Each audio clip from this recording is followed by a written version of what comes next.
Bueno, acá tenemos parte del bosquejo.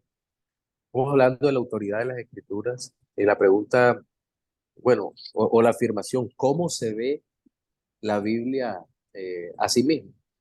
Pues bien, uno de los asuntos que hemos estado conversando es que la Biblia se presenta en un lenguaje que se puede entender, la revelación divina, sí.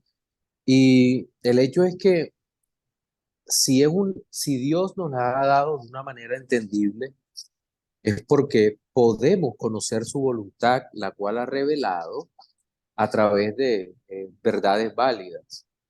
Entonces nosotros podemos partir de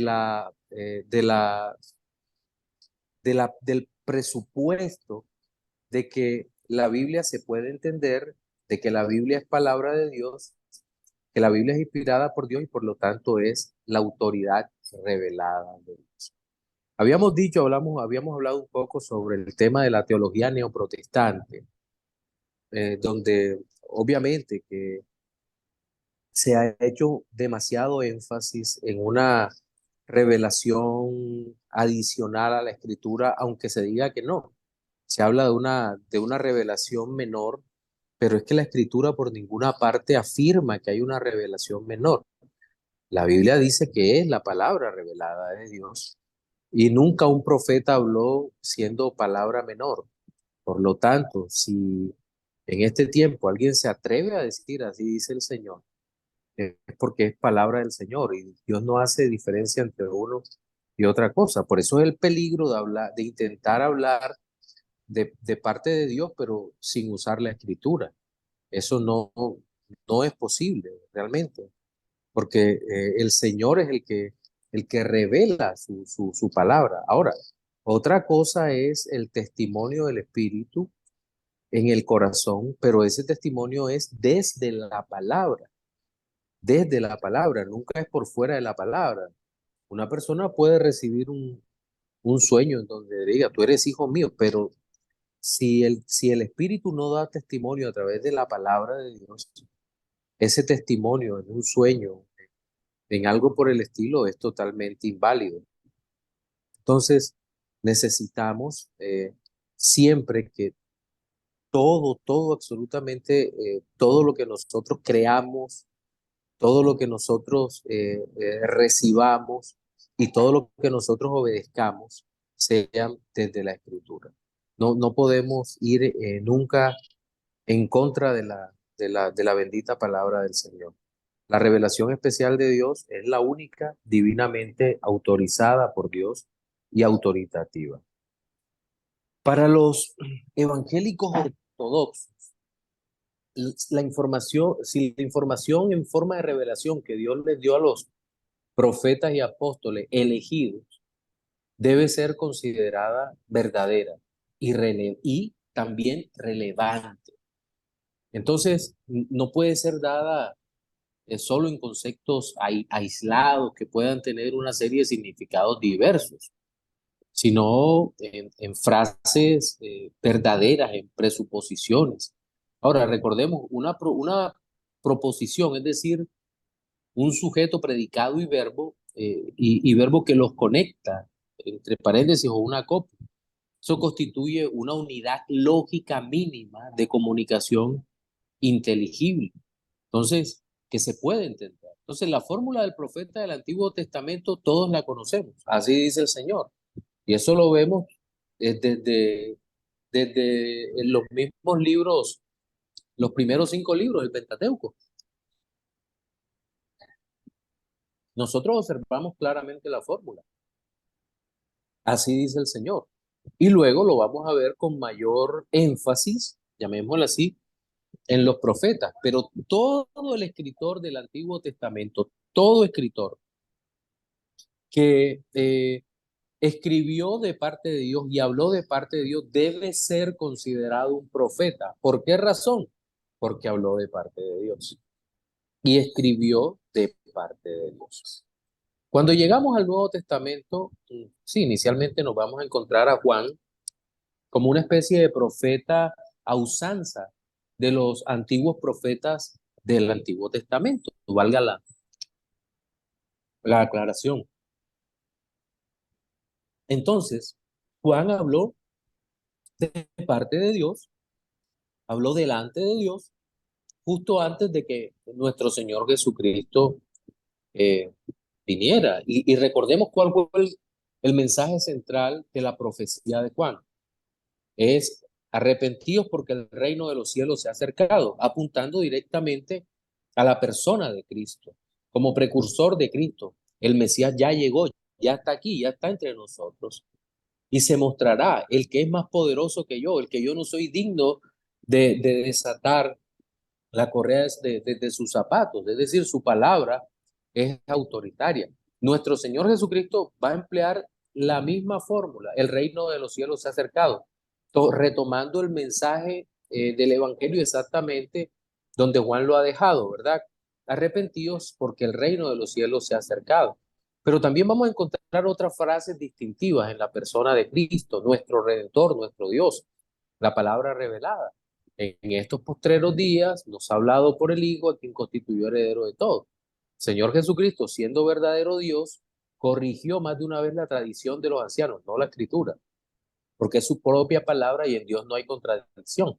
Pero corrigió las falsas tradiciones de los judíos, diciendo, pero yo os digo, para introducir frases lógicamente construidas que presentaban como la verdadera palabra de Dios, como la doctrina de Dios, la palabra autoritaria.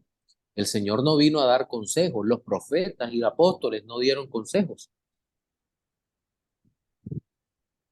nos dieron la palabra de Dios, la palabra divinamente autorizada en los propios términos de Dios. Por eso, toda la escritura es inspirada por Dios y útil para enseñar, para redarguir, para instruir. Entonces, aquí vemos que, de acuerdo a este pasaje, todo el Antiguo Testamento, cualquier elemento de él, sean las narrativas, sean las poesías, la literatura sapiencial, los libros proféticos, cualquier elemento del Antiguo Testamento es inspirado divinamente. Entonces, y esa extensión se va a hacer clara, la vamos a encontrar en el Nuevo Testamento, donde vamos a ver afirmaciones que declaran expresamente que el Nuevo Testamento es la palabra de Dios y que es autoritativa. Miren, este texto me gusta mucho de Segunda de Pedro 3, 15 y 16. Permítanme leerlo para ustedes. Segunda de Pedro 3, 15 al 16. Ya estoy abriendo acá, disculpen. Dice, tened entendido que la paciencia de nuestro Señor es para salvación, como también nuestro hermano Pablo, según la sabiduría que le ha sido dada, os ha escrito casi en todas sus epístolas, hablando de ellas, de estas cosas, entre las cuales hay algunas difíciles de entender, las cuales los indoctos e inconstantes tuercen, como también las otras escrituras para su propia perdición. Estamos viendo que evidentemente el apóstol Pedro declara, inspirado por el Espíritu Santo, que la palabra que escribe Pablo no es un consejo, no es cualquier cosa, es la palabra inspirada de Dios y que por lo tanto es totalmente autoritativa. Entonces nosotros tenemos eh, algunas otras citas, como Primera de Timoteo, capítulo 5 18, Lucas 17. No sé si alguien me puede ayudar leyendo Primera de Timoteo 5 18 y alguien más que lea Primera los Corintios, perdón, Deuteronomio 25 4. Vamos a leer solo esos dos textos. ¿Quién me ayuda, por favor?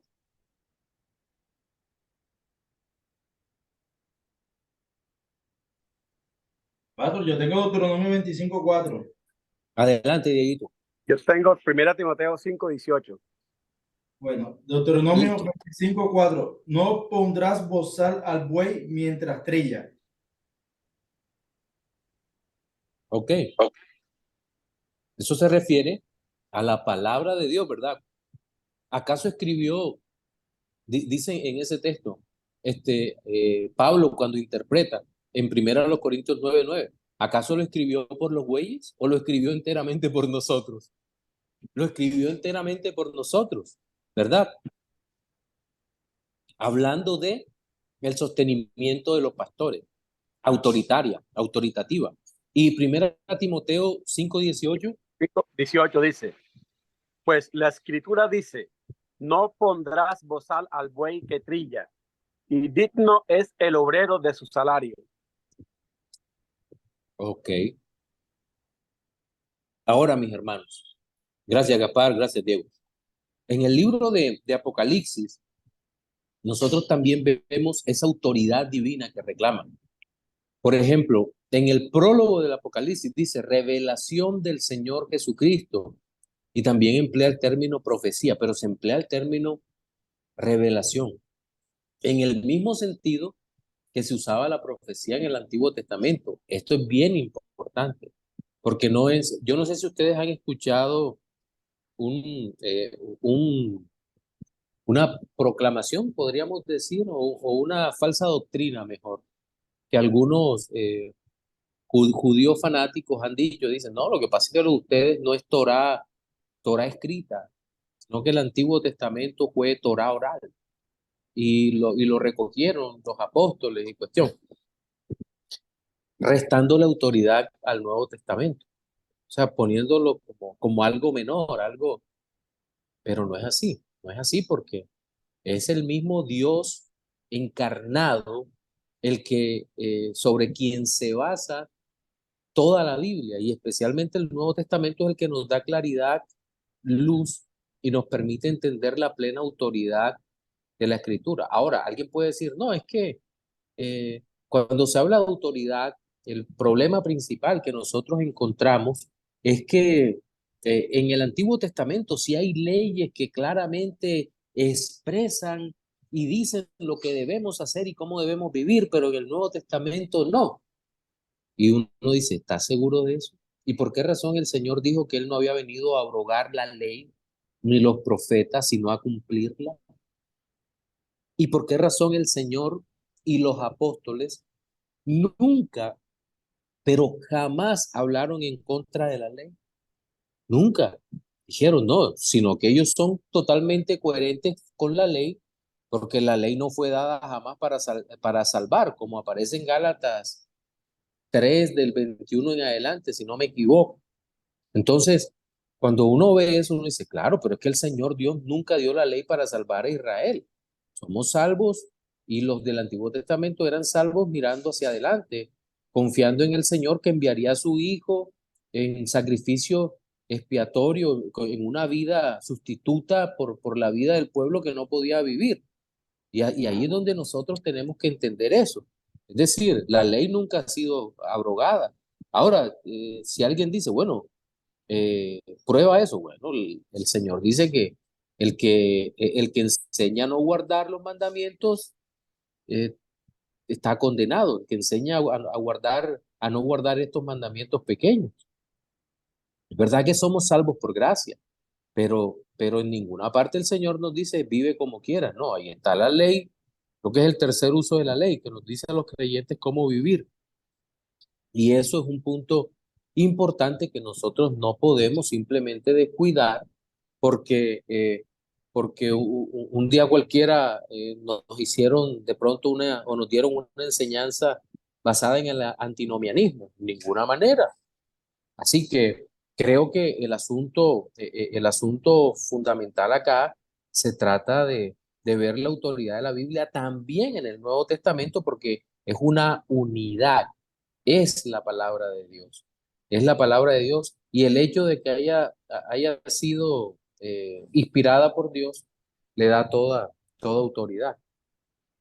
Bien, entonces digamos que hasta ahí todo el tema de autoridad, pero entonces eh, tenemos que entrar al tema de la inerrancia de la Biblia, de la inerrancia de la Biblia. Estamos hablando sobre las formas de la Biblia y aquí aparece la inerrancia. Inerrar es no, no tener errores. La Biblia no tiene errores en nada. Ahora bien, la doctrina de la autoridad bíblica que hemos visto ha sido sometida a ataques en aspectos tales como confiabilidad histórica y científica y por haber seguido supuestamente la huella de sus enseñanzas hasta llegar a fuentes humanas falibles. Eso es lo que hace, por ejemplo, la crítica de las formas, que tratan y las críticas de las fuentes, también la crítica de la redacción, que son los tres, llamémosle, los tres discursos mediante los cuales se trata de, hacer a la Biblia o hacer ver a la Biblia como una fuente falible, como una fuente falible, como una fuente que puede cometer errores. Entonces, a veces se ha combatido un error con el error contrario. Y es donde han aparecido los ultraconservadores, que han exagerado lo que, lo que presupone o la implicación de la autoridad bíblica. Por ejemplo, muchos han repudiado toda la crítica histórica. Es cierto que la alta crítica destructiva es muy peligrosa. Es de las enseñanzas más peligrosas que nosotros podemos recibir. Pero toda la crítica histórica es mala, no. Ahora, que hay que saber qué leer, claro. Menos mal que hoy en día encontramos materiales conservadores excelentes, donde nosotros entendemos o se hace una apologética de la autoridad bíblica y de la inerrancia bíblica de una manera muy sabia, sin atacar toda la crítica. Entonces, nosotros no podemos decir que si alguien es un crítico bíblico, ya es un alto crítico. No, no, no, un momento. Vamos a ser cuidadosos con eso, porque eh, nosotros no podemos hacer unas aseveraciones sin ningún tipo de base epistemológica seria, una base documental seria. Tenemos que hacer una crítica adecuada y sobre todo estar atentos para ver quiénes están atacando verdaderamente la Biblia, porque recuerden que a veces ocurre que uno está leyendo un escrito que supuestamente ataca la escritura y, y resulta que ese escrito lo que nos hace es decir, ay, mira, esta persona lo que está haciendo aquí es dando credibilidad a la escritura. Y ha ocurrido en más de una ocasión que autores que son supuestos críticos dicen, sí, yo he seguido la crítica textual, pero tengo que reconocer, por ejemplo, que es imposible que el éxodo haya sido en una época temprana, en una época tardía.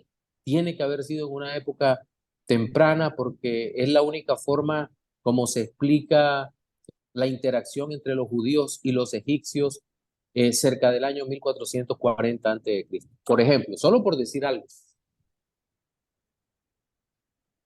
el tema está en en personas que decididamente atacan la Biblia con unas presuposiciones y dice que se equivocó porque, por ejemplo, no se había inventado la escritura en la época de Moisés, o cosas por el estilo, o que Abraham no existió, en fin. No, no. Creo que el asunto es mucho más serio, porque si uno acepta la inspiración divina, la inspiración plenaria de la escritura, es decir, Dios detrás de todo, Dios inspirando a los autores de la palabra de Dios, necesariamente tienes que aceptar el hecho, porque es un hecho, de que la Biblia es inerrante en todo el contenido. Entonces, eh, debemos ser cuidadosos con repudiar toda la crítica histórica. Hoy en día hay libros conservadores muy buenos de crítica histórica, y son libros bastante conservadores. Sí, entonces eh, debemos ser cuidadosos en ese aspecto.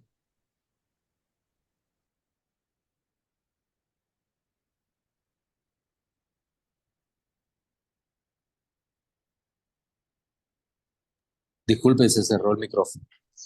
Entonces, creo que todo este asunto debemos tenerlo muy en cuenta nosotros. Ahora bien, antes de seguir hablando sobre la inerrancia de la escritura, no sé cuántos de ustedes conocen la Declaración de Chicago sobre la inerrancia bíblica.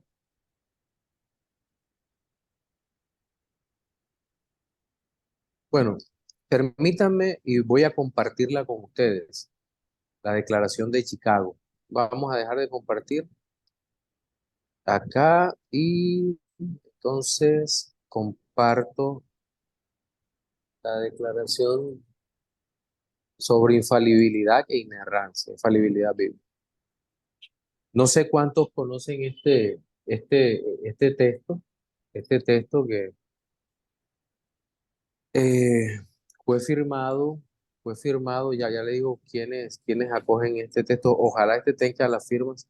Creo que la firman Sproul, MacArthur y muchas iglesias conservadoras en Estados Unidos. Pero solo quiero mostrarles para que ustedes más o menos tengan una idea sobre los artículos que ellos afirman y niegan. Eh, y esto lo hacen para de,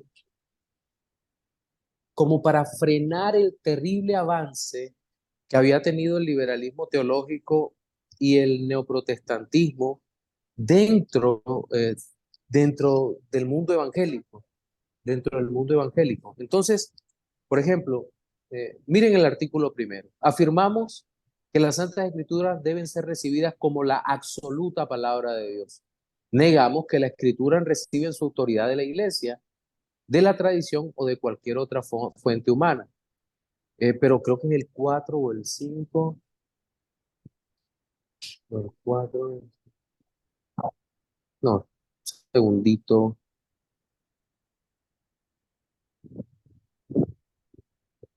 segundo,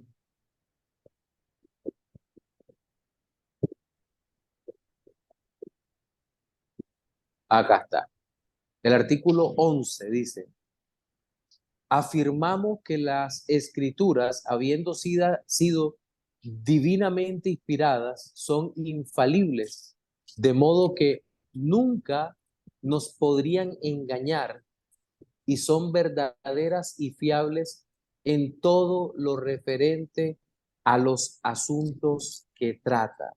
Mire esto es bien importante para nosotros como cristianos conservadores.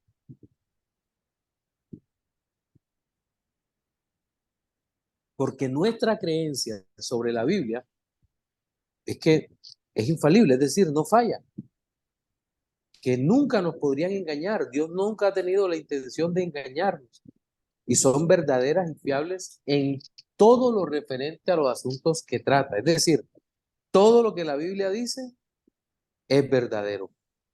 Todo lo que la Biblia afirma en todos los sentidos es verdadero. No solo en lo que tiene que ver con la salvación, sino que cualquier dato histórico, cualquier cosa que la escritura enseña es en verdad, es verdadero. ¿Y qué negamos?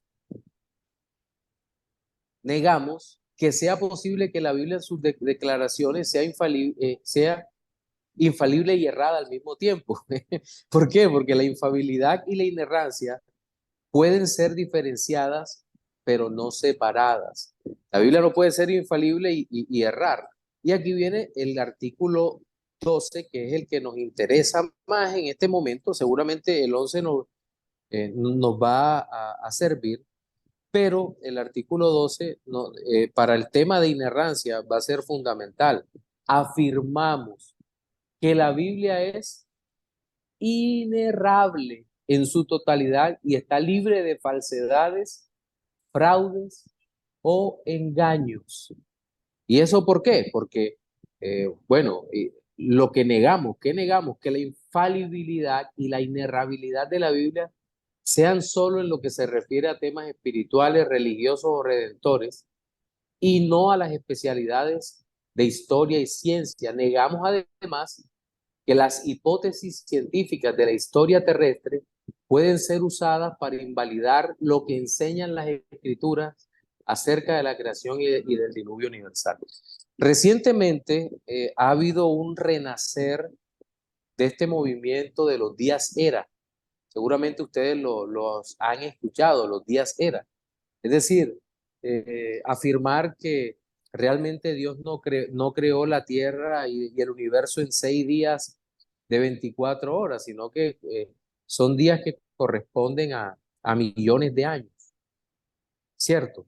Esa teoría es antigua, eso es del siglo pasado, y eso lo inventaron algunos críticos altos destructivos, y el propósito por el cual hicieron eso no fue porque estaban dudosos de una u otra cosa, sino que el propósito fue negar la creación inmediata del hombre a imagen y semejanza de Dios, sino que dijeron, bueno, miren, es que si el hombre no fue creado directamente, sino que si el hombre evolucionó de formas inferiores como el mono, entonces realmente al no haber creado Dios al hombre a su imagen y semejanza, entonces el Génesis miente. Y si el Génesis miente, no hay algo como caída, y si no hay caída, no hay necesidad de redención. Y entonces la Biblia miente.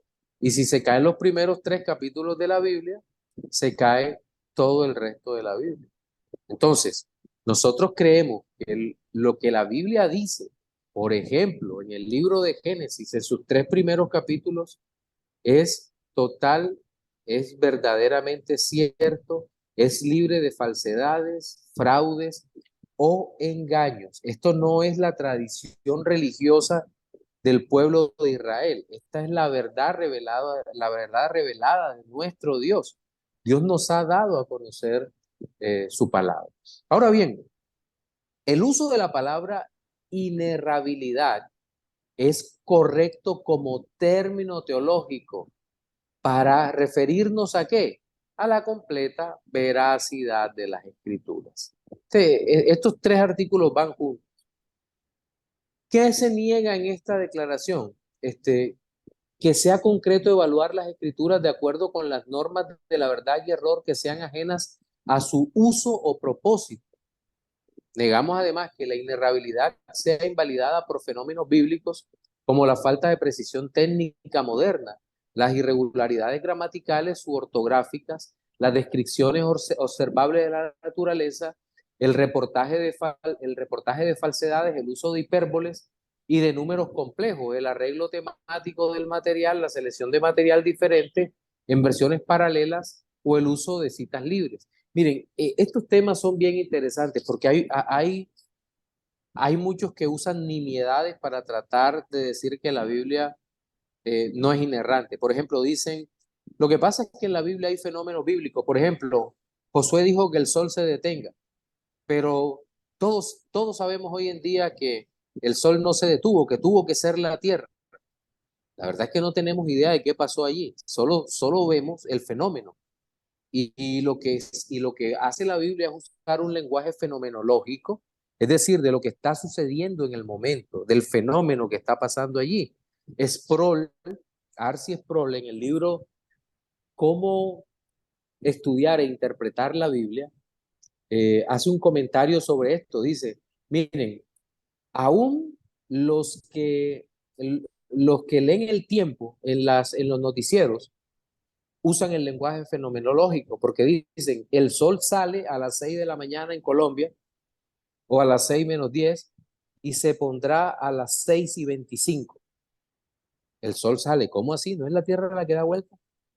No, se usa el lenguaje fenomenológico. Nosotros vemos que el sol sale, aunque la Tierra sea la que va dando la vuelta. Ningún meteorólogo va a decir, la Tierra dará la vuelta de tal manera que nuestra visión de que sale el sol, la ilusión de que sale el sol la tendremos a las 6 menos 10. No, no, eso no es así.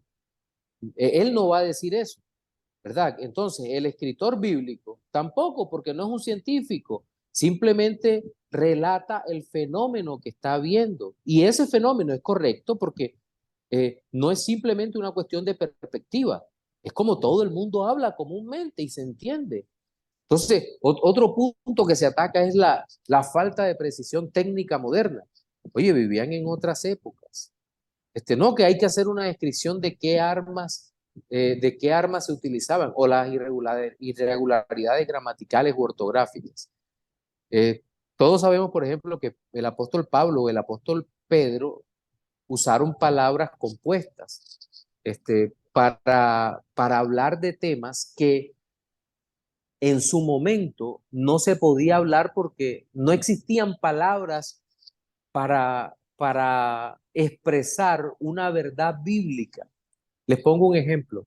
Los griegos y romanos en la época del apóstol Pedro y del apóstol Pablo usaban, no podían describir la humildad. No había manera porque no era valorada para ellos. ¿Qué es humildad? No podían saberlo. De hecho, situaciones como la diligencia en el trabajo no eran del todo bien vistas porque habían esclavos, entonces los hombres de sociedad no, no eran diligentes en su trabajo. Por esa razón, algunos filósofos que tenían un mejor sentido común o tenían o tenían sentido común simplemente, como Platón, criticaban la sociedad, que el mismo Aristóteles criticó la sociedad. Imagínense que para el término humildad, nosotros encontramos en Filipenses 2 eh, una descripción basada en la obra de Cristo para poder explicar lo que es humildad. Dice, eh, considerando a los demás como superiores a sí mismos. Así se considera la humildad. Porque no había manera de expresar la humildad. Ahora, usted me dice, bueno, pastor, pero pruébeme eso. Fácil. La Odisea y la Ilíada, clásicos de la literatura, de la prosa griega. ¿Qué encontramos allí? Que se exalta la venganza, la arrogancia, la superioridad, eh, el hombre que no es humilde. Entonces, fíjense todo esto. Bueno, también se critican descripciones observables en la naturaleza, se trata de sacar provecho del uso de hipérboles, y la hipérbole es una figura normal que se utiliza en toda la literatura, pero el problema es que que lo use la Biblia, o incluso el uso de símbolos. No, el Apocalipsis es un cuento de niño porque está lleno de símbolos. No, no, un momento, eso no es cierto. La literatura simbólica era perfectamente válida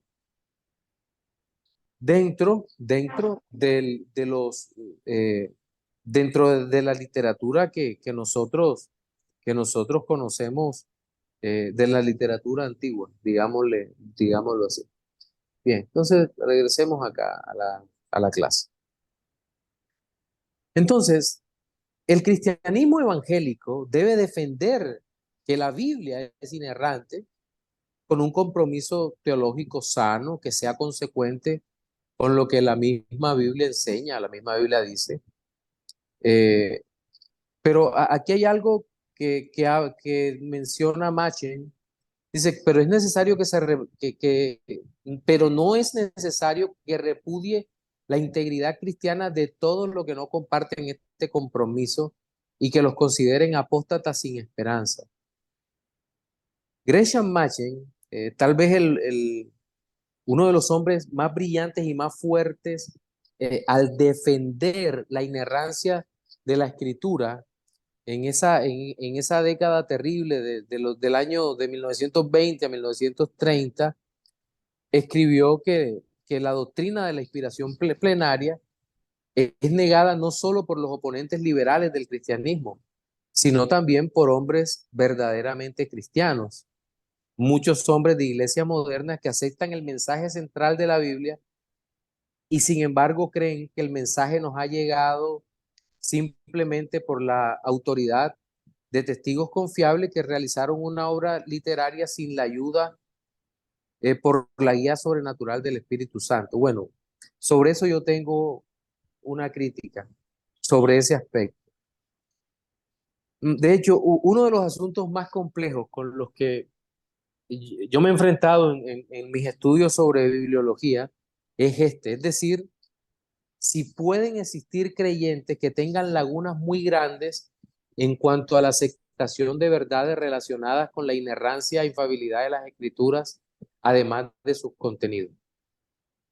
Pues, y por qué he tenido sobre todo como esta lucha en mi corazón? Pues creo que en dos de las principales Biblias comentadas en nuestro tiempo, me he encontrado con que una desestima el relato de la mujer adúltera. Dice que ese relato no está en los manuscritos más antiguos, mientras que otra considera el libro de Esther como inspirado, pero le llama una novela o ficción piadosa. Entonces, ¿qué debo hacer con estos autores? Es la pregunta que me he planteado. Disculpen, vamos a corregir aquí la redacción. ¿Qué debo hacer con estos autores? El asunto creo que es que debo ser responsable con lo que afirmo sobre ellos. Y la verdad es que todo el resto de su mensaje lo veo como hombres piadosos en sus declaraciones, porque, y digamos que corresponde con la enseñanza de fe. Esos dos autores son quien dice que quien desestima el relato de la mujer adúltera es la Biblia de MacArthur y y en la Biblia comentada por Sproul se desestima Esther como historia o narrativa y una parte llega a decir que podría ser una novela o ficción piadosa. Entonces, ¿qué hacer bajo esa perspectiva? Agarro estas dos excelentes Biblias y las arrojo a la basura. No, hay que saber, hay que madurar un poco porque son autores creyentes, ¿verdad? Ahora, regresando al bosquejo, Machen mismo nunca vaciló en su convicción de que toda la Biblia se debe considerar como el centro de la autoridad. Él estaba convencido de la doctrina de la inerrancia y evita la inestabilidad al exponer la doctrina y la moralidad autoritativa. Él insistía que un punto de vista intermedio de la Biblia no es sostenible. Yo creo esto. Un punto medio, no intermedio, no es sostenible. La doctrina de la Biblia es innegociable. Ahora, si una persona reconoce que Jesucristo es el Señor, pero dice por ejemplo, que hay 23 versículos en Reina Valera que no deberían estar y luchan con eso, ¿qué hacemos frente a eso? ¿Qué hacemos? No es un asunto menor, es un asunto importante. Creo que debemos defenderlo, aunque sea nuestro hermano, decir, lo siento mucho, pero no estamos de acuerdo contigo.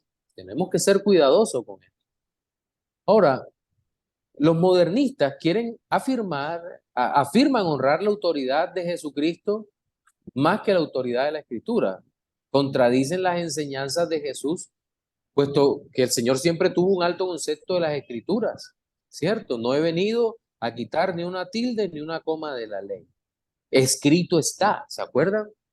Todo, absolutamente todo lo que nuestro Señor Jesucristo dijo, eh, es evidente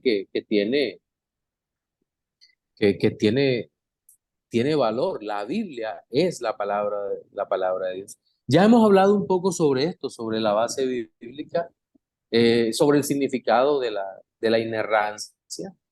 Entonces, bueno, ¿qué podemos decir también? Que inerrante es que no tiene errores en todo lo que dice, ¿verdad? Entonces, la inerrancia bíblica significa que la Biblia, en todos los manuscritos originales, no afirma nada que sea contrario a la verdad. Pero esta definición enfoca la cuestión de la veracidad y la falsedad en el lenguaje de la Biblia. Pero en términos sencillos, simplemente quiere decir que la Biblia siempre dice la verdad y siempre dice la verdad respecto a todo lo que habla. La Confesión de Fe de Westminster, en su capítulo primero, párrafo octavo, afirma: el Antiguo Testamento se escribió en hebreo, que era el idioma común del pueblo de Dios antiguamente, y el Nuevo Testamento en griego, que en el tiempo en que fue escrito era el idioma más conocido entre las naciones. En aquellas lenguas fueron inspiradas directamente por Dios y guardados puros en todos los siglos por su cuidado y providencias especiales. Y por eso son auténticos. Por esta razón debe apelarse finalmente a los originales en esos idiomas, los idiomas, no estamos hablando de los autógrafos porque no hay, en toda controversia. Como estos idiomas originales no se conocen por todo el pueblo de Dios, el cual tiene derecho de poseer las escrituras y gran interés de ellas, a las que según el mandamiento debe leer y escudriñar en el temor de Dios. Por lo tanto, la Biblia debe ser traducida a la lengua común o vulgar de toda nación a donde sea llevada, para que morando abundantemente la palabra de Dios en todos, pueda adorar a Dios en una manera aceptable, para que por la paciencia y consolación de las Escrituras tengan esperanzas. Entonces, la Biblia puede ser inerrante y con todo hablar en el lenguaje ordinario del que habla todos los días. Ya esto lo vimos un poco en la declaración de Chicago, especialmente en las declaraciones científicas o históricas, en aproximaciones de números y demás. La Biblia puede ser inerrante y con todo incluir citas libres o aproximadas. Recuerden que en aquella época no había el tema de las comillas. Si yo cito hoy un escrito de, por ejemplo, si yo cito hoy un escrito de Sproul, tengo que cuidarme de citarlo en un escrito mío de manera exacta y entre comillas y poner la referencia de dónde lo tomé. R.C. Sproul, libro tal, tal, tal. O Martin Lloyd Jones, libro tal, tal, tal, tal. Debo ser exacto. A menos que sea una cita libre, por ejemplo, esté predicando y diga, a mi mente vienen las palabras del doctor tal o del escritor tal o de C.S. Lewis que dice tal, no recuerdo en qué libro ni la página, pero más o menos es por aquello de la honestidad intelectual. Pero en aquella época se podían hacer citas libres o citas aproximadas y no existía algo así como el derecho de autor. Entonces, se podía citar libremente. Por ejemplo, el Señor Jesús hizo citas libres del Antiguo Testamento, o el apóstol Pablo, el apóstol Pedro, o el apóstol Juan, o unos profetas citaron libremente a otros, y en eso no hay ningún pecado. No podemos usar las normas gramaticales de hoy para juzgar el trabajo de ayer, el trabajo de épocas pasadas, porque estamos juzgándolo de manera anacrónica. Entonces, no está bien. No es falta a la inerrancia tener en la Biblia construcciones gramaticales fuera de serie, nada comunes. Ya de eso hablamos hace unos instantes. Algunos retos presentes para la inerrancia. Están los que dicen que la Biblia es solo autoritativa en cuanto a fe y práctica. ¿Es solo autoritativa en cuanto a fe y práctica? Pues no, porque la Biblia no dice falsedades, todo lo que dice es verdad y aún los no creyentes están obligados a guardarla y se pierden justamente por no guardar las escrituras. Alguien ha dicho también que el término inerrancia es un término pobre y ellos objetan diciendo que esta palabra por más de 100 años ha sido mal usada y que tiene limitaciones en el lenguaje ordinario. Pero hay que notar que es un término bíblico que con precisión indica lo que creemos sobre la Biblia, que no tiene errores, que podemos confiar en ella, que siempre dice la verdad en todo lo que dice y todo lo que dice es verdad. Es un término teológico como Trinidad, aunque no está en la Biblia, define con toda claridad el modo de existencia del ser divino. Un Dios verdadero, tres personas. Dios en tres personas, como canta el himno, ¿verdad? Bendita Trinidad. O el término encarnación, por ejemplo, que resume que la segunda persona de la Trinidad se hizo hombre, nuestro Señor Jesucristo.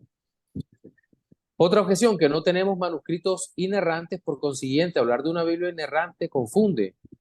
Ya hemos hablado sobre que no hay problemas porque la cantidad de escritos que hay de la Biblia no nos dejan caer en la, en errores, porque si un manuscrito tiene un error, el otro manuscrito no tiene el mismo error. Entonces ya sabemos qué problemas hay y por esa razón nuestras versiones actuales son bastante exactas y podemos confiar que lo que estamos leyendo es la Biblia, la palabra de Dios. También dice que los escritores bíblicos acomodaron el mensaje en detalles menores a ideas falsas corrientes en su día y afirmaron o enseñaron esas ideas de modo incidental. Y yo creo que esta es una de las declaraciones más tendenciosas sobre la inerrancia de la Biblia, porque recuerden algo, el lenguaje que utiliza la Biblia para hablarnos de Dios es un lenguaje analógico, no es un lenguaje unívoco. Es decir, eh, es el lenguaje común, el lenguaje que podamos entender, el lenguaje que hablamos todos los días los seres humanos. Es decir, Dios en su misericordia nos ha revelado su palabra en una forma que nosotros podemos entender como niños. Por ejemplo, nuestro Señor Jesucristo usó el lenguaje agrícola para hablarle a los campesinos de la época, el lenguaje de pescadores. Dejen las redes y yo os haré pescadores de hombres, para hablar del tipo de ministerio que desarrollarían por lo menos aquellos apóstoles que fueron sacados de su actividad pesquera para ser miembros selectos de este grupo de 12 hombres usados por Cristo para fundar su iglesia. Entonces, eso es un lenguaje que él usa. O las parábolas, ¿verdad? Las parábolas agrícolas, la parábola del sembrador, la parábola de la semilla de mostaza, la parábola del trigo y la cizaña, todas agrícolas que nos dan una perspectiva clara y nos da y damos cuenta de que ahí no hay ninguna idea falsa. Por el contrario, el Señor usó un lenguaje bastante sencillo para nuestra mente. Otro punto, que la inerrancia pone demasiado énfasis en el aspecto divino de la Biblia y descuida el aspecto humano. Vaya, o sea, ¿cómo vamos nosotros a negar que Dios inspiró divinamente la palabra de Dios? Pero nosotros vemos distintos estilos, ¿verdad? Ahí no hay errores. Ahí Dios usó a los hombres que Él escogió para que escribieran la Biblia. Y, y lo bueno de todo esto es que cada uno escribió desde su perspectiva. El rey David, un poeta consumado, un hombre que tocaba instrumentos, cuya mente de adorador, de un hombre que hacía poesía con tanta facilidad, fue inspirado por Dios, pero escribió incluso profecía. Salmos capítulo 22. Dios mío, ¿por qué me has desamparado? ¿Verdad? O el mismo Salmo 23, ¿cierto? El Señor es mi pastor, nada me faltará. En lugares de delicados pastos me hará descansar. Nosotros entonces vemos que el Señor no descuidó el aspecto humano. La Biblia no descuida el aspecto humano para nada. La Biblia es un producto divino, divino y humano. Lo divino asegura que no tenga errores. Otra anotación que tengo aquí, y durante años ha habido algunas publicaciones que con gran precisión nos ayudan a corregir las dudas o a salir de las dudas mejor que tenemos sobre puntos controversiales.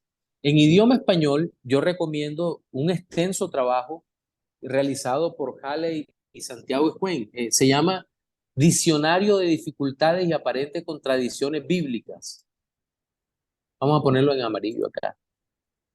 Ese fue publicado por Editorial Lee. Allí se estudia el origen de las discrepancias.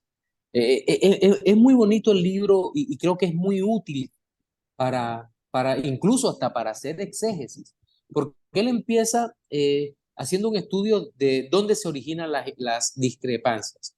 Luego habla de los propósitos de las mismas, presenta resultados y luego se entra a a problemas doctrinales, a temas éticos y finalmente a temas históricos. Y se le da soluciones muy serias y entendibles a todas ellas. Se plantean unas soluciones verdaderas. Es un libro, a mí la verdad me pareció de lo mejor. No es el único libro que hay otros libros, pero este me pareció muy extenso, detallado y cuidadosamente presentado. Bueno, ahora, nuestra comprensión de la Biblia tampoco es perfecta, pero, y esto quiere decir que puede haber casos en los que por ahora no podríamos hallar una solución a algún pasaje difícil.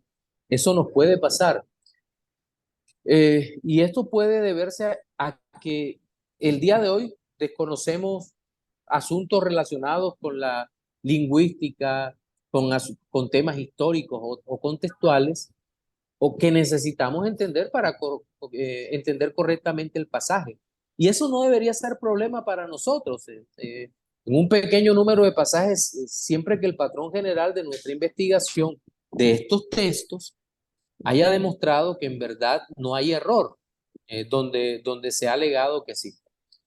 Finalmente, una perspectiva histórica de esta cuestión es útil. En realidad, no hay ningún nuevo problema en la Biblia. La Biblia en su totalidad ya tiene más de 2000 años y lo que llaman textos problemáticos o pasajes problemáticos han estado allí todo ese tiempo. Sin embargo, en toda la historia de la iglesia ha habido una firme creencia en la inerrancia de la Biblia, en el sentido de que se define en este capítulo. Además, durante estos cientos de años, muchos eruditos bíblicos altamente competentes han leído y estudiado estos pasajes problemáticos y ellos no han hallado dificultad, se han propuesto soluciones que son adecuadas y esto nos debe dar confianza en que hay soluciones disponibles. A mí me gusta algo que dice un autor, bueno, son varios que dicen lo mismo. Creo que Calvino lo dijo en su momento, Lloyd Jones también. No recuerdo quién más que dice, si encuentro un problema en la escritura, el problema no es la escritura, el problema soy yo. El problema está en mí que no alcanzo a comprender lo que realmente enseña la palabra de Dios.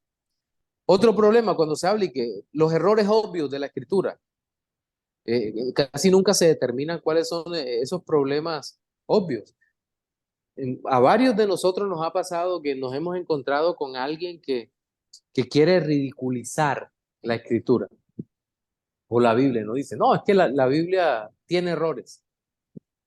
Y uno les dice, sí, no, sí, claro, me los puedes señalar.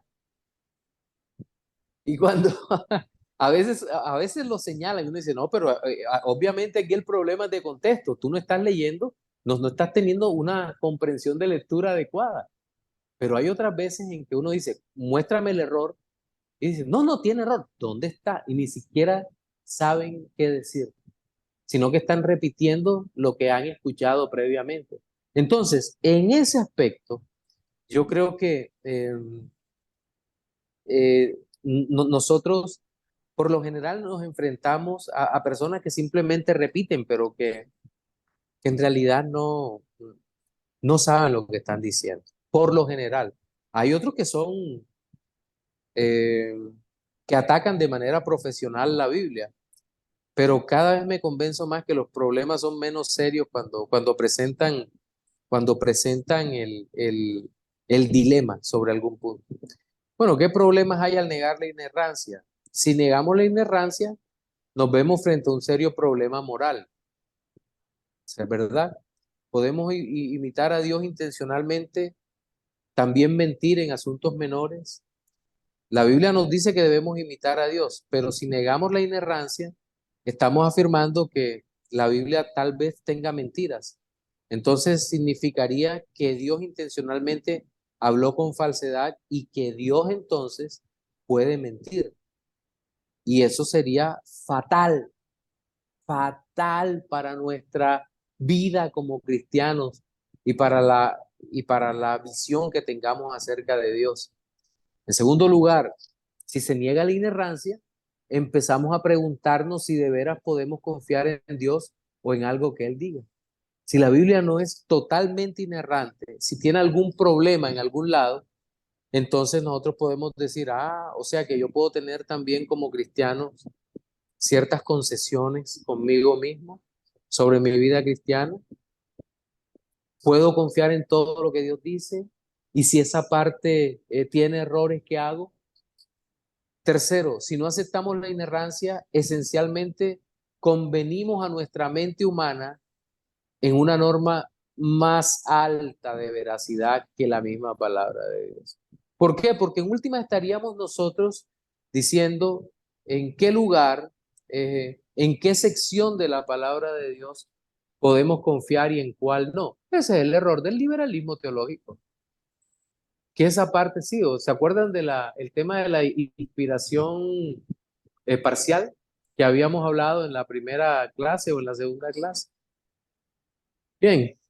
Y cuarto, si negamos la inerrancia, también debemos decir que la Biblia está errada, no solo en detalles menores, sino también en doctrina. Y esto sí es peligroso, muy peligroso. Detalles menores, ¿no? En doctrinas.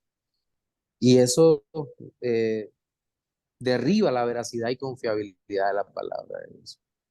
Bien.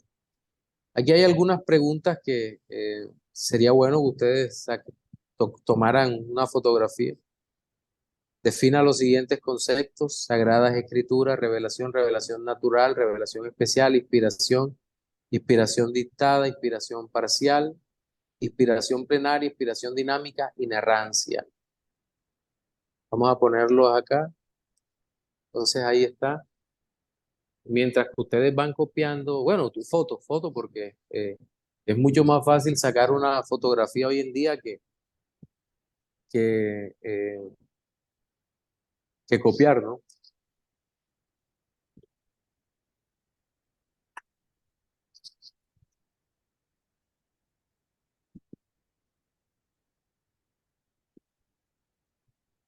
Mamá, te estaba pensando porque se estaba sacando unas cuentas aquí, entonces, para recordarte lo de la preparada de mi mamá, ¿oíste?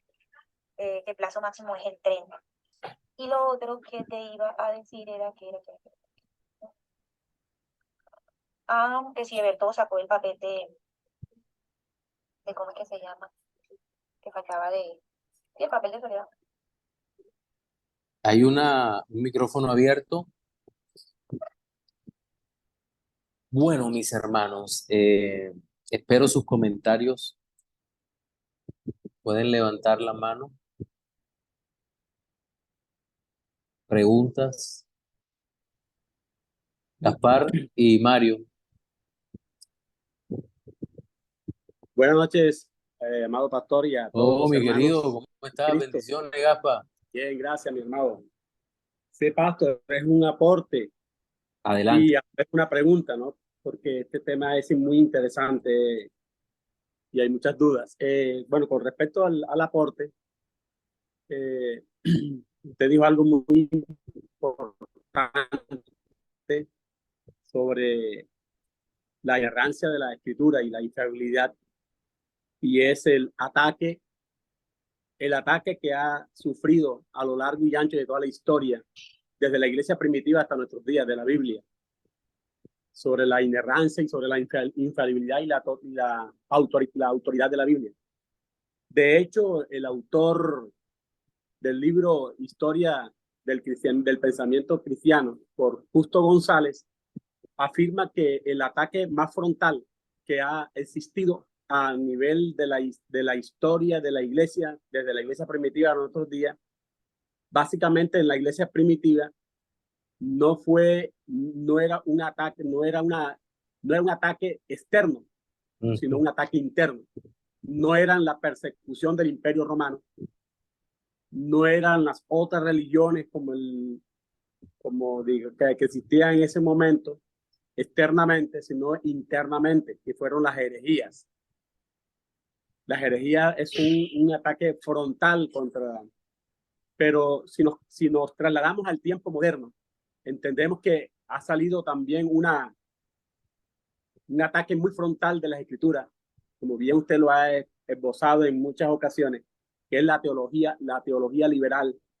Pero pastor, yo quiero de pronto hacer como especie de una crítica con respecto a este ataque que está sufriendo hoy día las escrituras.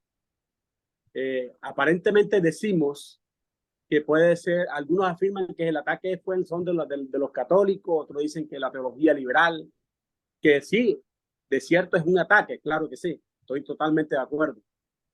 Pero lo que no estoy de acuerdo yo es que hay un ataque más sutil que se disfrace de cristianismo y no lo son.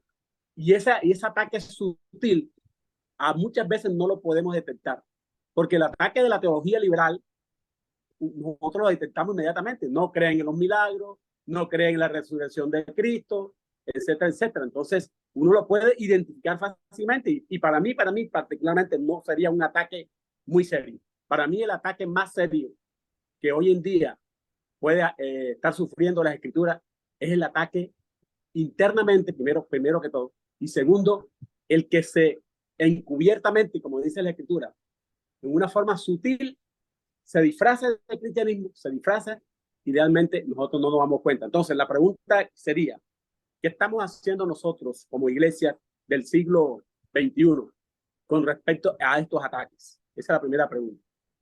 Y segundo, pastor, ¿estamos haciendo realmente una defensa, una apología de la fe muy sana en estos tiempos, como lo hicieron los apóstoles de la iglesia primitiva? Esa sería la segunda pregunta. Y la otra, pastor, con respecto a, usted también estaba hablando de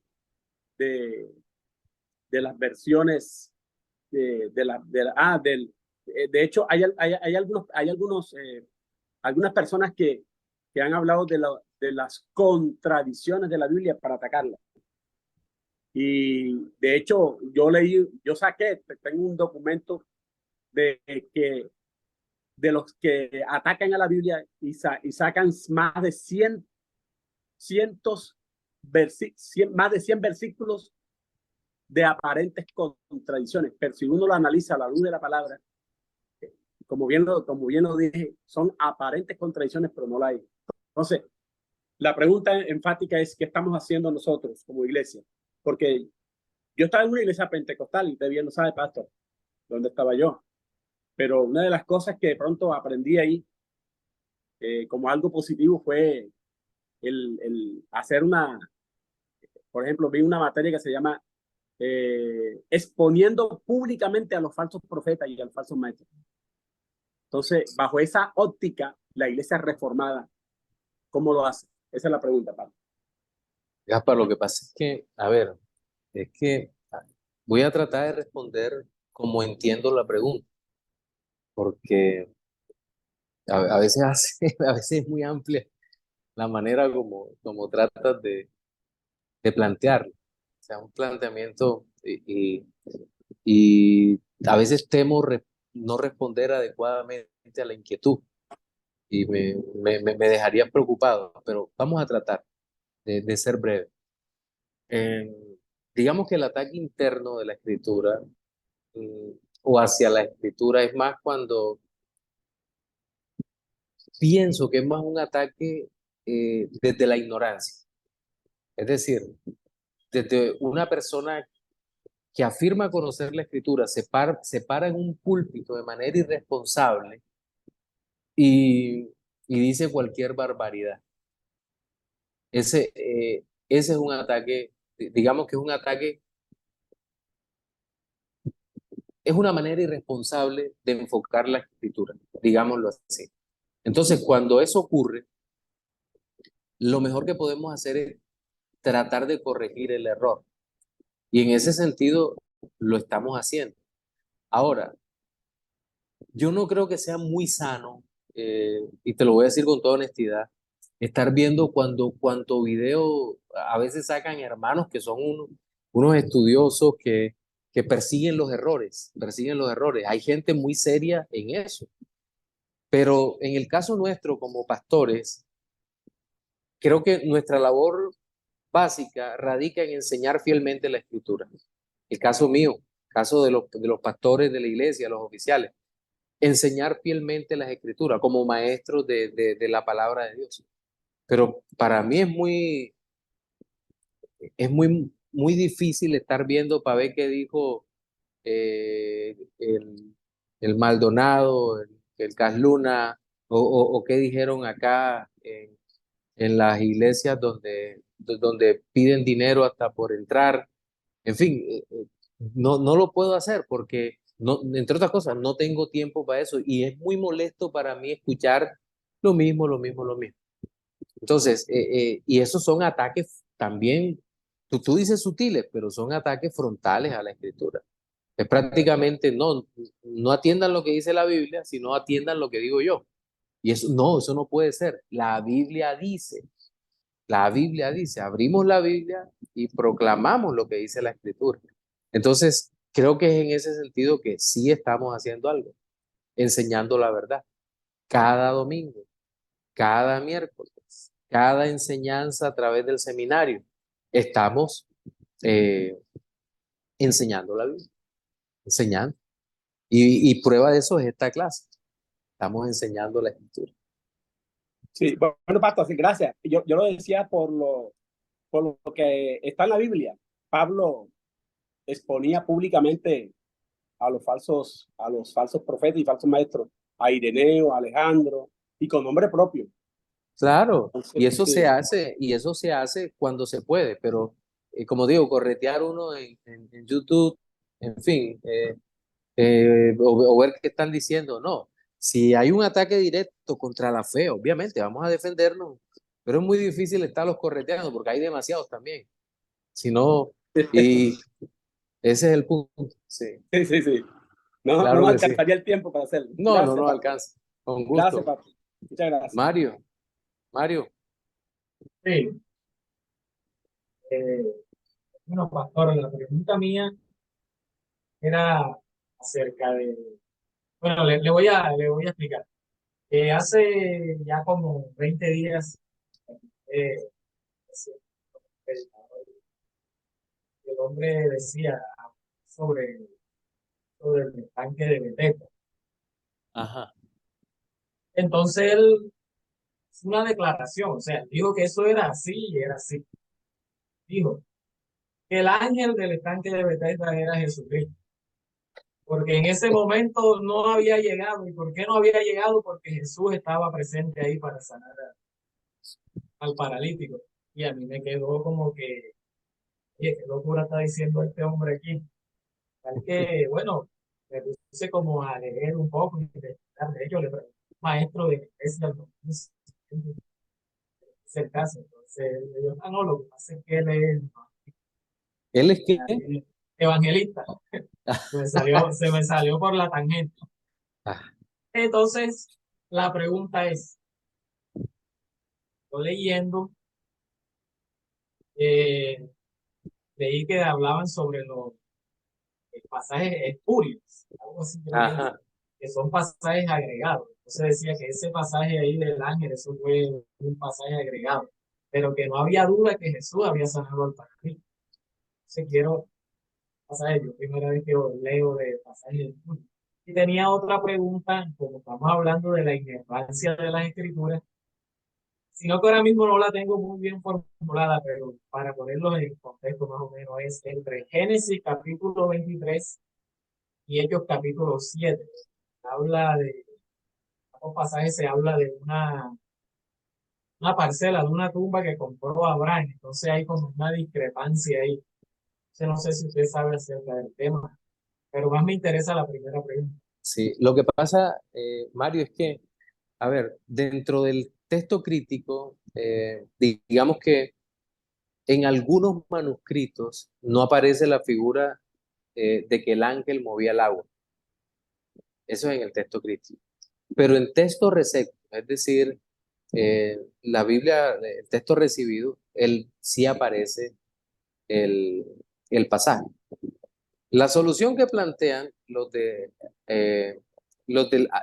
todos los del texto crítico, sino una parte más hacia la alta crítica textual, es simplemente decir, no, allí no había nadie que moviera el agua. Ni siquiera plantean la pregunta de que era una superstición, no, sino, no, ahí no había nada, ese pasaje no va ahí, Eso lo agregó un copista o cualquier otra salida que se les ocurra.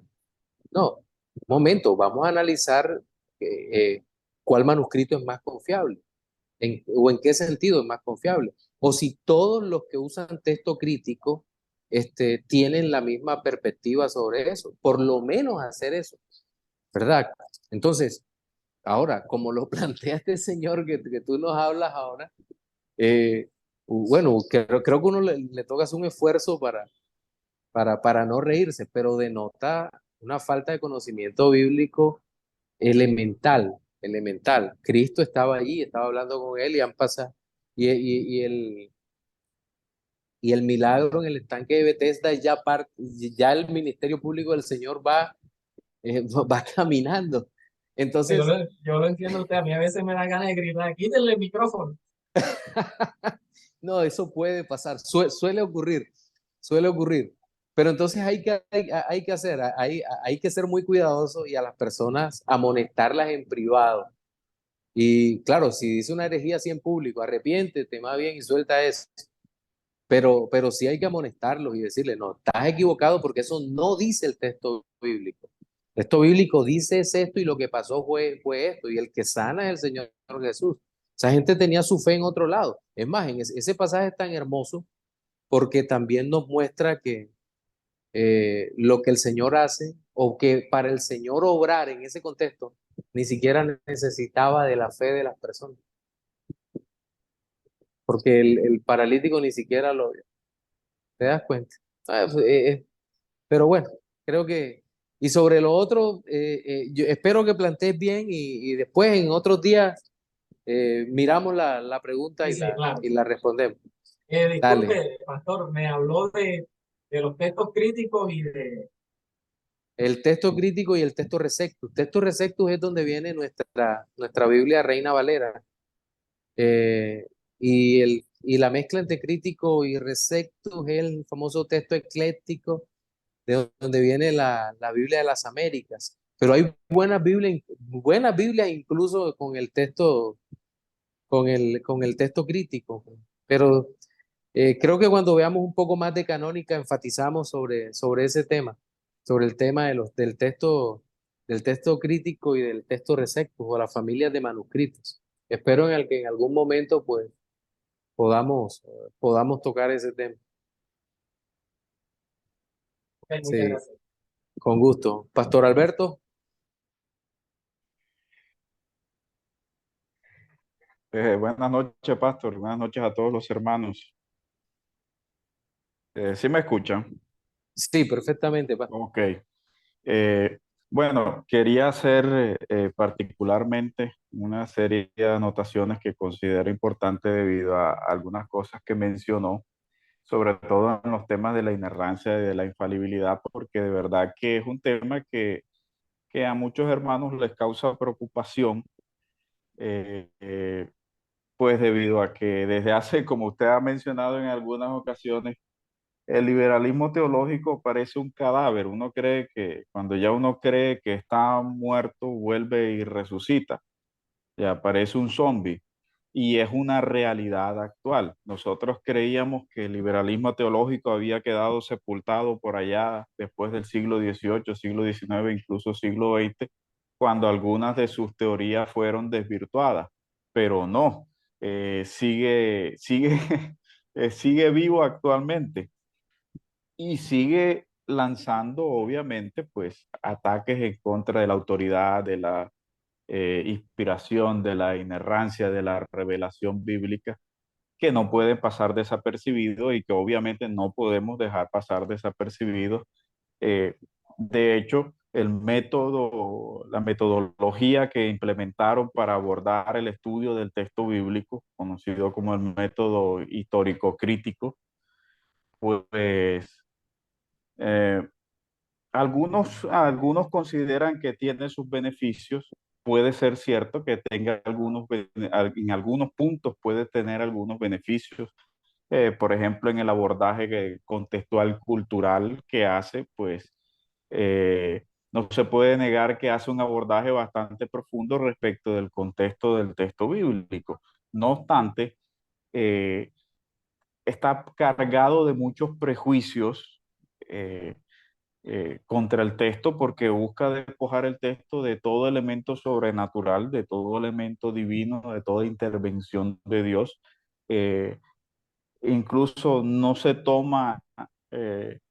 no se toma con seriedad el hecho de que Dios habló o que Dios habla en su palabra como si no lo tomamos, pues, los que somos creyentes de índole más conservadora. Sin embargo, hay problemáticas que no podemos eludir, eh, las diferentes variantes textuales que encontramos en los textos y que ellos a veces intentan utilizar eh, para desvirtuar el tema de la revelación, de la inspiración, de la autoridad y todo eso. Pero francamente, eh, pues yo he tenido la oportunidad, me he dedicado un poco a esa parte precisamente debido al resurgir de este cadáver del liberalismo teológico, porque de verdad que esto ha sido una lucha encarnizada por la verdad de la Escritura, por la verdad de Dios. Entonces nos ha tocado obligarnos al estudio de mucha literatura de esta índole, que no es fácil porque es una literatura bastante académica, con mucho tecnicismo respecto de los cuales no estamos familiarizados, pero nos ha tocado hacerlo por el bien de la iglesia, por el bien de muchos hermanos que están abordando este tipo de temáticas, incluso sin supervisión de sus pastores en este campo, cosa que a veces es preocupante porque encontramos hermanos que a veces están consumiendo este tipo de literatura sin ningún tipo de supervisión, eh, eh, porque de verdad que representa un alto riesgo. Entonces, eh, respecto de un tema que les causa mucha preocupación a muchos hermanos, es el tema de las variantes textuales, eh, cosa que no requiere de una preocupación como tal, porque aunque existen las variantes textuales y no las podemos eludir, hace alrededor de un año escuchaba una conferencia de un profesor de un instituto de Jerusalén, que él decía: muchos liberales quieren utilizar el tema de las variantes textuales para desanimar nuestra pasión y nuestro amor por la autoridad de la escritura, pero a la larga él dice, pues sí, tenemos cientos de variantes textuales en los manuscritos del Nuevo Testamento, pero déjenme decirles que al analizar todas esas variantes textuales, ninguna de ellas compromete los dogmas y las doctrinas bíblicas fundamentales que ha creído el cristianismo desde siempre. Así que no debemos tenerle miedo al fantasma del liberalismo cuando ataca a la autoridad de la escritura, invocando variantes textuales, porque no son contradictorias con la escritura. No le quitan, no le restan ningún tipo de autoridad, pero sí hacer un llamado porque es importante eh, a ser un poco cuidadosos y prudentes en la lectura de este tipo de literatura, pastor, porque tiene mucha expansión. Se consigue mucho por internet, se consigue en las librerías e incluso debemos advertir que Editorial CLIE tiene algunas publicaciones de este tipo de literatura que está a la mano. Pues yo y usted hace poco nos topamos con un libro, CLC, no recuerdo el nombre, de pronto usted sí, pero vemos que esto se está casi expandiéndose como pólvora, y por el bien de la iglesia, pues es importante que seamos un poco más juiciosos en este tipo de estudios, y este módulo es precisamente importante en ese sentido. Así que, pues, creo que sería bueno que particularmente cada quien siga profundizando, siga escogiendo buenas fuentes Sí. fuentes serias para el estudio profundo de la escritura, porque hay mucha literatura, pero que de verdad no tiene mucha credibilidad, aunque haga alarde de ser científica en este tipo de temas como la inspiración, la inerrancia, la revelación, etcétera. Eso era lo que quería comentarle, Pastor. Muchas gracias, Pastor Alberto, muy amable. Liliana, adelante, mi hermana. Buenas noches, pastor. Buenas noches. Pastor, una pregunta de pronto, o sea, perdóneme si yo me desvío un poquito del tema, pero recuerdo que en la primera clase, y quería aprovechar ahora que estaban tocando el tema del estanque de Bethesda, del milagro, usted nos enseñaba en la primera clase acerca de, del cesacionismo, Sí, eh, que no, que del tema de los milagros.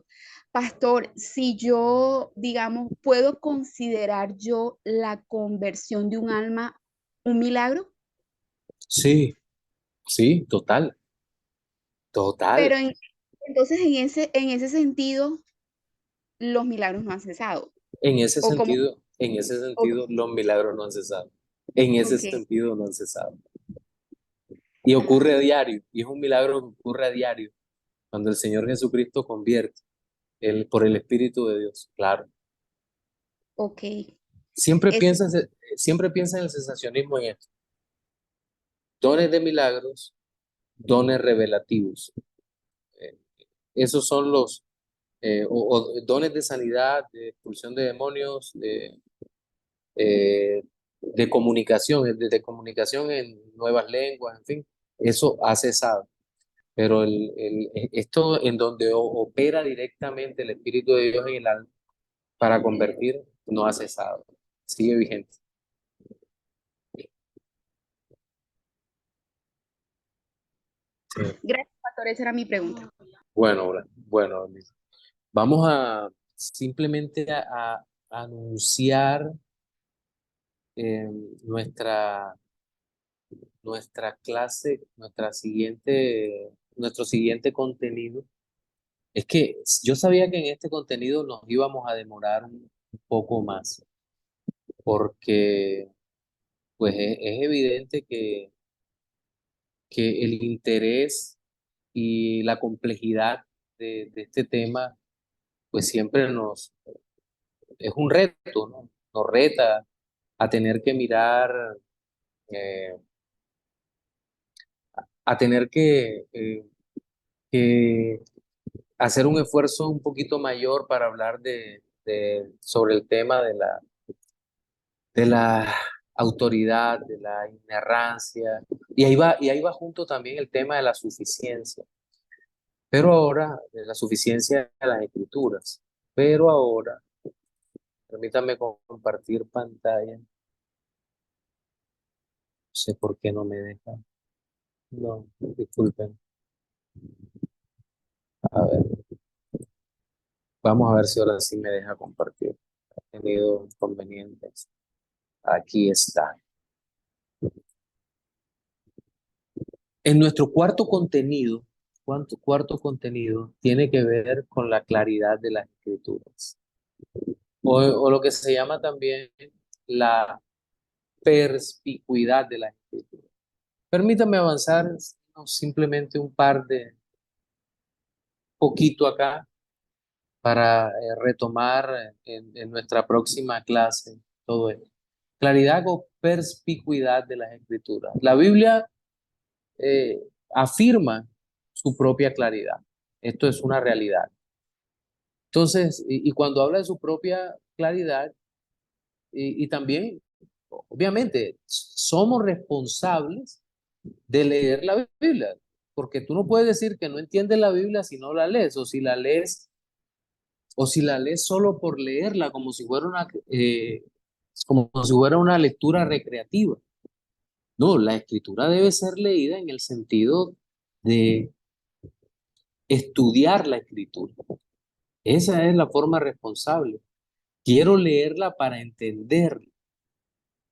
Nótese, por ejemplo, en el pasaje que Moisés En Deuteronomio le habla al pueblo de Israel cuando dice, graba en tu corazón estas palabras que hoy te mando, incúlcaselas continuamente a tus hijos, háblales de ellas. ¿En qué momento? Cuando estés en tu casa y cuando vayas por el camino, cuando te acuestes y cuando te levantes. Entonces, en todo momento, si queremos entender la Biblia y que nuestros hijos, nuestros familiares la entiendan, pues tiene que ser una actitud continua. Hoy en día, el ir el camino sería algo así como, háblale cuando te vayas a acostar, cuando estés en casa, ora con ellos, lee la Biblia, y cuando los lleves al colegio, que vayas en el auto llevándolos a clases, háblales de la Biblia nuevamente, cuéntales, muéstrales la palabra, enséñase, para que estén cerca de las Escrituras. Y les aseguro que aprenden la palabra del Señor. Nosotros no convertimos a nadie, ese es el milagro que hace el Espíritu Santo, como hablábamos ahora con Lili. Pero es necesario que siempre estemos encima de la Escritura para poder entenderla. Entonces, esto iba más allá de la memorización de la Biblia, sin entenderla. El pueblo debía hablar de la Biblia durante sus actividades, al entrar en casa, al irse a la cama por la mañana. Dios esperaba, y decimos aquí, bueno, desde la perspectiva de la común, del lenguaje común que usamos, que todo el pueblo fuera capaz de hablar la palabra de Dios. Y les aseguro que esto en Israel era una realidad. Ellos hablaban la palabra de Dios. Entonces, de la Biblia se dice que las personas incluso más sencillas pueden entender la Biblia y hacerlas sabias. El mandato del Señor es digno de confianza. Da sabiduría al sencillo. Salmo 19:7. Pero también la exposición de tus palabras nos da luz y da entendimiento al sencillo. Salmo 119:130. Entonces aquí la persona sencilla no es meramente un individuo que le falta capacidad intelectual, sino una a la que le falta un juicio sano, que es dado a cometer errores y al que fácilmente se puede descarriar. Entonces, la palabra de Dios es entendible, es clara, que incluso una persona que tuviera estas condiciones podía adquirir sabiduría conociendo la Biblia. Este debería ser un gran estímulo para todos los creyentes. Ningún creyente debe pensar que es demasiado torpe para leer la Biblia y entenderla lo suficiente para que la Biblia lo haga sabio. Aquí puse una notita y es que uno de los grandes aportes que hizo la Reforma Protestante fue el juicio privado del creyente. ¿A qué nos referimos con esto? A que no tenemos necesidad de que el magisterio de la iglesia, en este caso del catolicismo romano, interprete para nosotros. Recuerden que esa era una de las máximas del catolicismo romano, de que ellos decían que solamente se podía interpretar la escritura conforme a lo que dijesen los sacerdotes, los obispos, los arzobispos, y en fin, todos ellos. Pero esto no significa que no necesitamos maestros que expongan la palabra, o que no necesitemos estudiar, como algunos han dicho, que se levantan en contra de los seminarios y interpretan fuera de contexto. No, la letra mata, no, mata el no seguir la palabra de Dios. Entonces, la palabra de Dios necesita ser explicada. Para eso Dios puso pastores y maestros en la iglesia, hermanos capaces que nos enseñen. Entonces, y esta ha sido la labor de los ministros en todas las épocas. Entonces, a lo que se refiere es al hecho de que los creyentes puedan cuestionar una enseñanza, lo que hablábamos ahora, Mario. El creyente pueda cuestionar una enseñanza de los que están enfrente cuando estos no se conformen a la verdad. Cuando la persona que está enfrente simplemente no sea coherente, se le puede con respeto decir: usted no está diciendo la verdad de la Biblia. La Biblia enseña, solo que esa actitud hoy es vista de una forma errada por muchos pastores como rebeldía. No, no es rebeldía. No, si alguien está diciendo algo que no corresponde a la verdad, pues debe ser amonestado de inmediato.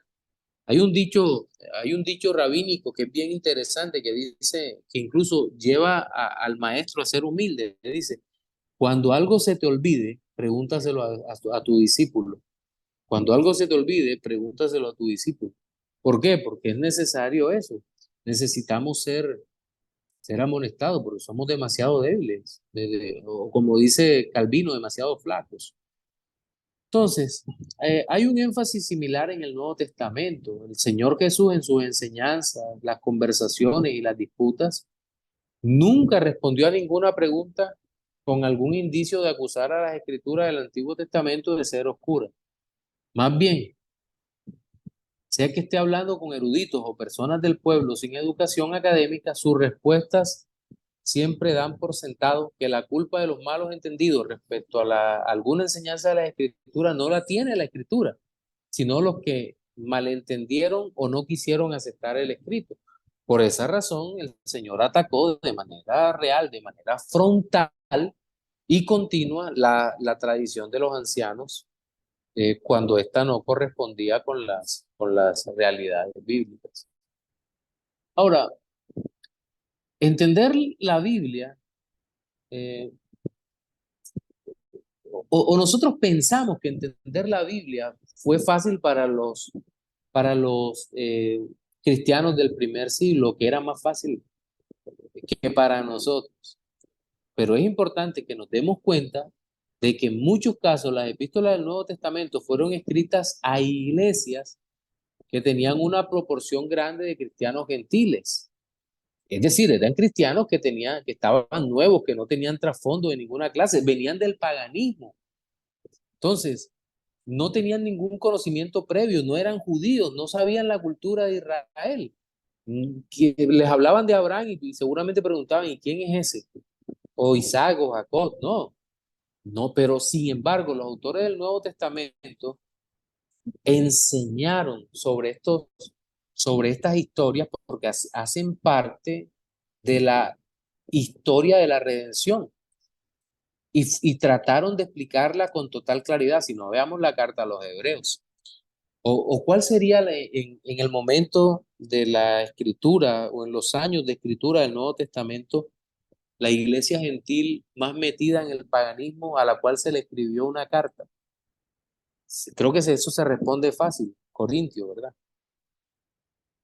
Y nosotros encontramos en el capítulo 10 exactamente que el apóstol Pablo escribe 3 veces y estas cosas se escribieron como ejemplo para nosotros. Versículos 10:6 y 10:11 repite. Y estas cosas se escribieron como ejemplo para nosotros. Y por allá en el versículo 18 nuevamente dice algo parecido. Entonces, nosotros no podemos simplemente pensar que algún texto es demasiado complejo para no enseñarlo. La Biblia nos enseña la necesidad de enseñar todo el consejo de Dios. Y creo que por hoy, mis hermanos, podemos dejar hasta allí.